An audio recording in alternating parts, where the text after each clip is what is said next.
Hello everyone, हमारी आज की वीडियो का टाइटल है इंडिया और China who is the innovation leader. यानी इस वीडियो में हम ये डिस्कस करेंगे कि दुनिया में इनोवेशन लीडर कौन है और फ्यूचर में कौन बन सकता है। सबसे पहले हमें ये देखना है कि हम इंडिया और चाइना की बात कर क्यों रहे हैं। देखें, ये 1820 से लेकर तकरीबन 2010 तक दुनिया की इकोनॉमिक डेवलपमेंट और ग्रोथ के ग्लोबल शेयर्स हैं। अगर आप इसमें येलो लाइन देखें जो कि शेयर है यूरोप का, और ब्लू लाइन जो कि शेयर है यूएस का, आप देख सकते हैं कि इन अराउंड 1940s यूएस और यूरोप जो हैं वो मोर देन 35% ईच जो हैं वो अपना शेयर दुनिया की ग्लोबल जीडीपी का रखते थे, सुपर पावर्स थे। लेकिन अब अगर आप रीसेंट सालों में देख लें तो इन दोनों कॉन्टिनेंट्स का शेयर डिक्लेयर हो गया है। यूएस तकरीबन 19% पे है और यूरोप 16% पे। ऑन दी अदर हैंड आप देखें, रेड लाइन जो है ये चाइना है और ग्रीन लाइन जो है ये इंडिया है। इनका 1980s के बाद ड्रामेटिक राइज हुआ है ग्लोबल शेयर ऑफ जीडीपी का। चाइना जो कि तकरीबन 2% पे था इन 1980, अब आ गया है टू 15%। और इंडिया जो कि वो भी तकरीबन 2% पे था इज़ नाउ एट अबाउट 6%, जबकि लैटिन अमेरिका इज़ अबाउट 8%। तो इसलिए अब ये देखना बड़ा ज़रूरी है कि इंडिया और चाइना आगे चलकर किस तरह से अपनी इकोनॉमीज़ को डेवलप करेंगे और ग्लोबल वर्ल्ड में अपना रोल प्ले करेंगे।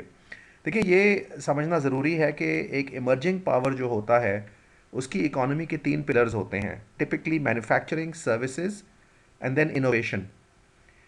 मैन्युफैक्चरिंग नॉर्मली सबसे बड़ा हिस्सा होता है एक इमर्जिंग इकोनॉमी का, जिस तरह से दोनों चाइना और इंडिया का आजकल है।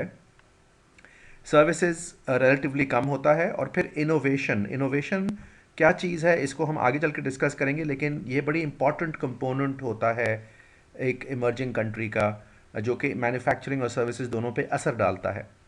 लेकिन जब एक इमर्जिंग पावर एक ग्लोबल पावर बन जाता है, जो कि बोथ चाइना और इंडिया एस्पायर करते हैं फ्यूचर में बनने के लिए, तो होता यह है कि मैन्युफैक्चरिंग जो है वो सिकुड़ जाती है, मैन्युफैक्चरिंग सेक्टर कम हो जाता है। इसकी वजह ये होती है कि पॉपुलेशंस एज कर जाती हैं और पॉपुलेशन के लेबर रेट्स बढ़ जाते हैं। इसलिए दूसरे मुल्क जहाँ पॉपुलेशन रेट्स कम होते हैं, पॉपुलेशन के वेज रेट्स कम होते हैं, वो मैन्युफैक्चरिंग का काम फिर इनहेरिट कर लेती हैं from global powers. Services sector normally बढ़ जाता है because services are always required in a mature economy. लेकिन सबसे बड़ा इंक्रीज जो एक ग्लोबल पावर हाउस में होता है वो इनोवेशन में होता है, और इस इनोवेशन को समझना बहुत ज़रूरी है। यही इनोवेशन के इंडिकेटर्स आज जहां खड़े हुए हैं इंडिया और चाइना में, वो हमें बता सकते हैं कि आगे चल के ग्लोबल पावर कौन सा मुल्क बनेगा। आइए देखते हैं। देखिए, इनोवेशन है क्या। सबसे पहले ये समझ लें कि इनोवेशन का मतलब सिर्फ कोई ईजादात या नई टेक्नोलॉजी बनाना नहीं है। इनोवेशन का मतलब होता है नई बिजनेस अपॉर्चुनिटीज क्रिएट करना through new technologies, products, services, processes and business models, which means कि आपने ना सिर्फ टेक्नोलॉजी को ईजाद करना है बल्कि उसको कमर्शियल प्रोडक्ट्स में कन्वर्ट करना है, उन प्रोडक्ट्स के साथ सर्विसेज देनी है, प्रोसेसेस देने हैं, लॉजिस्टिक्स देनी है, और नए बिजनेस मॉडल्स देकर मार्केट में कामयाब होना है। इसको कहते हैं इनोवेशन। सो इनोवेशन हासिल कैसे की जाती है? It's a structured and systematic process जो कि डिसिप्लिन के साथ और लर्निंग के साथ और प्रैक्टिस के साथ हासिल की जाती है, जैसा कि आपको यूएसए और यूरोप और जापान में नज़र आती है आज के दौर में। So it's a process for creating something new, novel और advanced with the intention of creating value. तो कोई नॉवल चीज़ बनाना जिसकी कोई वैल्यू ना हो, उसको इनोवेशन आप नहीं कहेंगे। उसको मार्केट में इन वैल्यू भी देनी है और इनोवेटिव भी होना है। सो इट्स अ प्रोसेस जो कि शुरू होता है एक नए आइडिया से और कंक्लूड होता है मार्केट इंट्रोडक्शन से, और अल्टीमेटली बेनिफिट आता है। सो फॉर एग्जांपल जो एप्पल का आईफोन है, वो उसकी सारी की सारी जो रिसर्च और डेवलपमेंट और इनोवेशन है वो कैलिफोर्निया में हुई है। उसकी मैन्युफैक्चरिंग अमेरिका में नहीं होती। लाखों करोड़ों फ़ोन बनते हैं चाइना में और थाईलैंड में और वियतनाम में एप्पल के, लेकिन उसका जो 80% वैल्यू शेयर है वो कैलिफोर्निया की उस कंपनी के पास जाता है जिसने इस प्रोडक्ट को इनोवेट किया। ओके, सो इस तरह हम आपको समझाना चाहते हैं इस तरह की इनोवेशंस जो कि मार्केट और प्रोडक्ट को कैप्चर करती हैं, प्रोडक्ट्स मार्केट को कैप्चर करती हैं दुनिया में, वो बनाती हैं अल्टीमेटली ग्लोबल पावर्स, और फिर वही कंट्रीज़ फिर जाके मिलिट्री और इकोनॉमिक सुपर पावर बनती हैं। अब देखें, इसको मेजर करने के लिए हमारे पास है ग्लोबल इनोवेशन इंडेक्स, जो कि आप नीचे देख सकते हैं, globalinnnovationindex.org। एक इदारा है, नॉन प्रॉफिट इदारा, जो कि दुनिया की कंट्रीज़ की ग्लोबल इनोवेशन कैपेबिलिटी को मेजर करता रहता है। इसको हम यूज़ करते हुए चाइना और इंडिया को कंपेयर करेंगे, लेकिन पहले इसको समझ लेते हैं, ये ग्लोबल इनोवेशन इंडेक्स है क्या। ये असल में निकालता है इनोवेशन एफिशिएंसी रेशो, और जिस कंट्री का रेशो सबसे ज़्यादा होता है उसको सबसे इनोवेटिव कहा जाता है। अब ये रेशो ख़ुद किन चीज़ों का मुरक्कब है, इसमें एक चीज़ कहते हैं इनोवेशन इनपुट, और एक कहते हैं इनोवेशन आउटपुट। अब इनोवेशन इनपुट के अंदर 5 डिफरेंट फैक्टर्स हैं, और इनोवेशन आउटपुट के अंदर 2 फैक्टर्स हैं। तो इनोवेशन इनपुट का मतलब ये है कि ये वो तमाम प्री रेक्विजिट्स हैं जिनकी ज़रूरत है इनोवेशन को अमल में लाने के लिए किसी भी कंट्री में। और फिर इनोवेशन आउटपुट एक्चुअली उसका रिजल्ट मेजर करती है कि what got delivered out of as a result of that innovation process. तो अब जो इनपुट के सब इंडाइसेस हैं उसमें आते हैं इंस्टीट्यूशन। सबसे पहले एक मुल्क की पॉलिटिकल, रेगुलेटरी और बिजनेस एनवायरनमेंट कितनी कंड्यूसिव है to innovation. Secondly, human capital and research, वहाँ की तालीम, वहाँ की यूनिवर्सिटी एजुकेशन, प्राइमरी एजुकेशन और वहाँ की R&D किस लेवल पे चल रही है। फिर इंफ्रास्ट्रक्चर का बहुत बड़ा रोल है, ICT infrastructure, general infrastructure and ecological sustainability, environment, यानी ये तीनों चीज़ें इंफ्रास्ट्रक्चर को बनाती हैं। और अच्छा इंफ्रास्ट्रक्चर जो है वो कैपिटल, रिसर्च और इंस्टीट्यूशंस के साथ ज़रूरी है मौजूद होना इनोवेशन के लिए।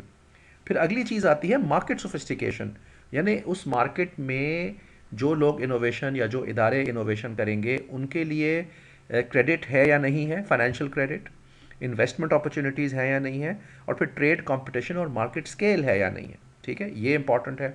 और पांचवा इसका इनपुट फैक्टर है बिजनेस सोफिस्टिकेशन, जिसका मतलब होता है कि नॉलेज वर्कर्स वहाँ हैं या नहीं है, इनोवेशन लिंकेजेस हैं या नहीं है, विच मीन्स यूनिवर्सिटी और इंडस्ट्री की रिसर्च होती है कि नहीं, और नॉलेज एब्जॉर्प्शन। हम ये इन फैक्टर्स को ज़रा डिटेल में देखेंगे। आउटपुट क्विकली देख लेते हैं। आउटपुट में ऑफ कोर्स आता है नॉलेज एंड टेक्नोलॉजी आउटपुट्स, यानी कि नॉलेज क्रिएशन हो रही है या नहीं, नॉलेज का इम्पैक्ट क्या है, और नॉलेज डिफ्यूजन कितनी हो रही है, कितनी फैल रही है इकॉनमी में। और क्रिएटिव आउटपुट्स, यानी कि इंटेंजिबल एसेट्स कितने पैदा हो रहे हैं, उसमें पैटर्न्स वगैरह आते हैं, क्रिएटिव गुड्स कितनी पैदा हो रही हैं, और फिर ऑनलाइन क्रिएटिविटी, इंटरनेट के ऊपर प्रेजेंस और क्रिएटिविटी क्या है। तो ये वो तमाम फैक्टर्स हैं जो मेजर करते हैं इनोवेशन इंडेक्स को।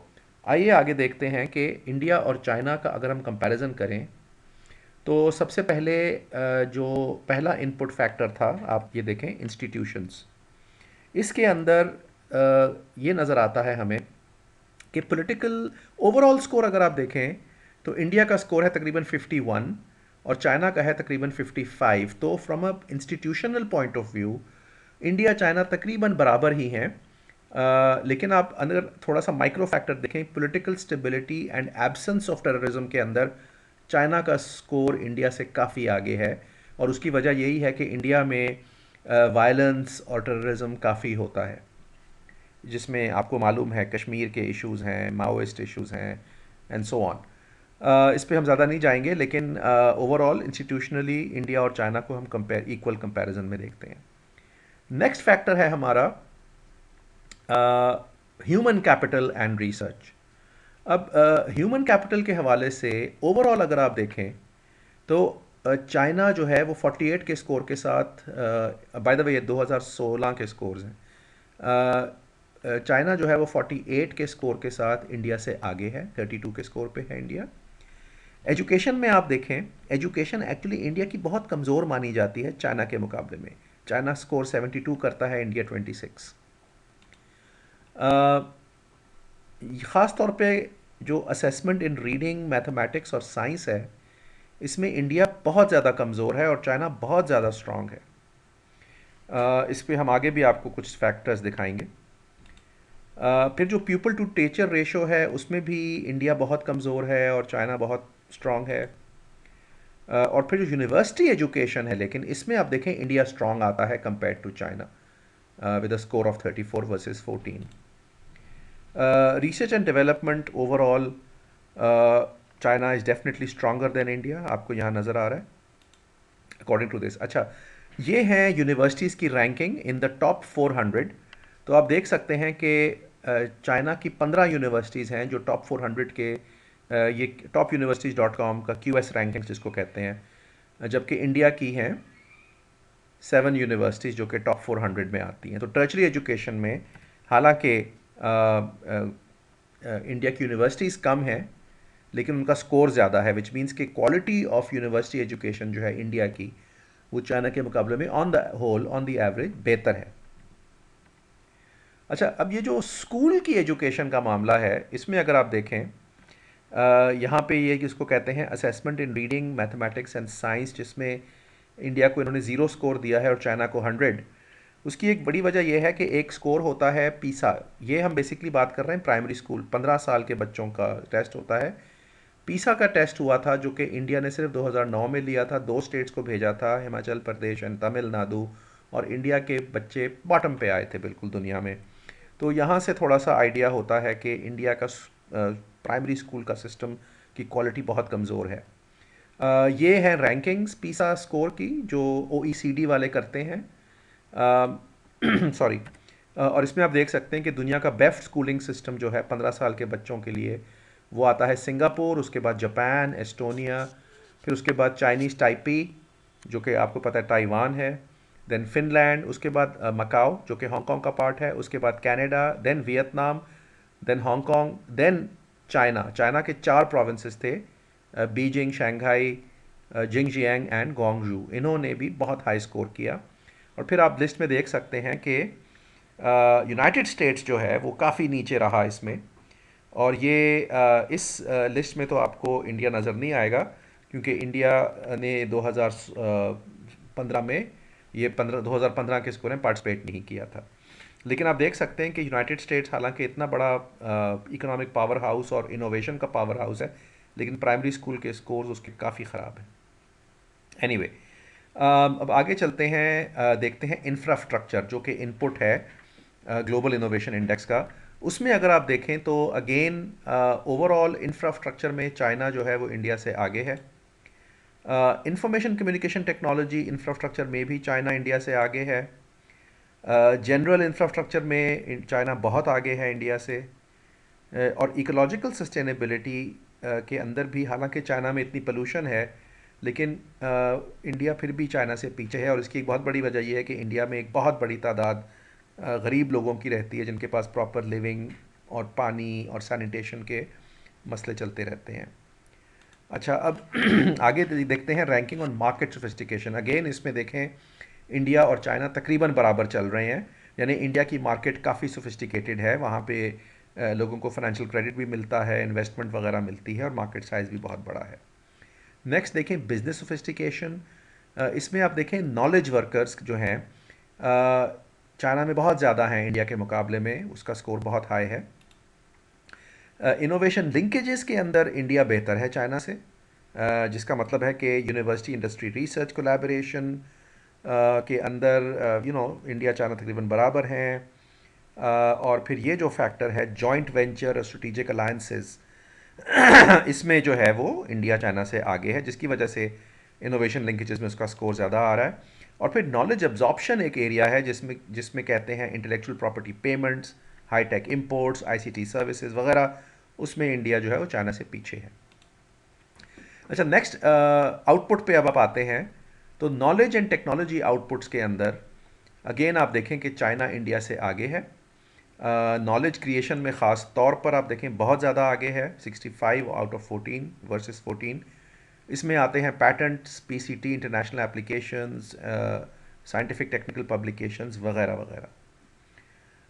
फिर उसके अलावा आप देखें कि जो ग्रोथ रेट ऑफ जीडीपी पर पर्सन इंगेज्ड है, यानी कि जो इंगेज होते हैं नॉलेज क्रिएशन में इंडिया के अंदर, उनका रेट ज़्यादा है। तो लेकिन वो तकरीबन बहुत छोटी परसेंटेज है लोगों की इंडिया में जो इंगेज हो रही है नॉलेज क्रिएशन में, यहाँ से शो होता है। अच्छा, अब आगे चलते हैं, थोड़ा सा देखते हैं क्रिएटिव आउटपुट्स। अगेन आप देखें क्रिएटिव आउटपुट्स चाइना के जो हैं वो इंडिया के मुकाबले में तकरीबन डबल हैं, और इसमें जो फैक्टर्स आते हैं वो हैं for example intangible assets, trademarks, industrial designs, business model creation, इसमें चाइना इंडिया से आगे है। क्रिएटिव गुड्स एंड सर्विसेज के अंदर अगेन चाइना इंडिया से आगे है। और फिर ऑनलाइन क्रिएटिविटी में भी 3 गुना आगे है चाइना इंडिया के मुकाबले में। तो ओवरऑल अगर आप देखें ग्लोबल इनोवेशन इंडेक्स 2016 का, इंडिया का रैंक है 66, चाइना का रैंक है 25। सो हमें ये क्लियरली नज़र आ रहा है कि इस वक्त चाइना लीड में है। और चूंकि इंडिया में कोई ख़ास इनोवेशन के ऊपर स्ट्रॉन्ग फोकस अभी तक हमें नज़र नहीं आया, और पॉवर्टी रिडक्शन पे भी जो कई सालों से इंडिया के अंदर कंटिन्यूस प्रॉब्लम्स हैं और बहुत ज़्यादा करप्शन है इंडिया की गवर्नमेंट में, तो उस वजह से इंडिया की इनोवेशन जो है वो रुकी हुई है।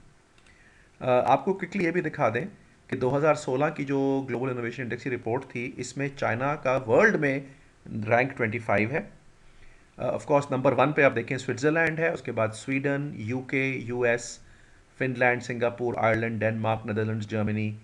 तो चाइना इस टॉप 25 की एलीट लिस्ट में मौजूद है। इंडिया जो नंबर 66 पे है, उसके आसपास कौन है आप देख सकते हैं।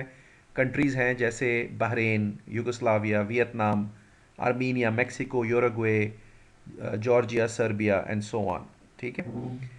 और आखिर में सिर्फ मैं ये बता दूं कि चूंकि ये चैनल पाकिस्तानी भी बहुत देखते हैं, तो बहुत अफसोस की बात है कि पाकिस्तान ग्लोबल इनोवेशन इंडेक्स पे 119 नंबर पे है आउट ऑफ 128, यानी ऑलमोस्ट एट द बॉटम।